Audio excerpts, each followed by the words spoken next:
मौलाना साहब अब तकल्लुफ न करें इस बात अच्छा का। नहीं, तकल्लुफ नहीं। अब देखे, वो कहते हैं अमेरिका ने मुझसे अड्डे मांगे, मैंने उनको कहा एब्सोल्युटली नॉट। वो कहते हैं इनमें झूठ किसी बोलता और है, में झूठ बोलता है। अमेरिका ने उससे अड्डे मांगे ही नहीं है। तो रुको जरा, सबर करो। Will you allow the American government to have CIA here in Pakistan to conduct cross-border counter-terrorism missions against Al-Qaeda, ISIS, or the Taliban? Absolutely not.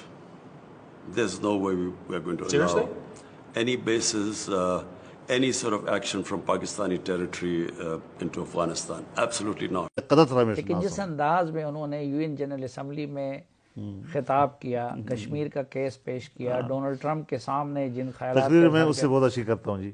जितनी बेहतरीन तकरीर मैं करता हूँ शायद कोई कर सकता हो।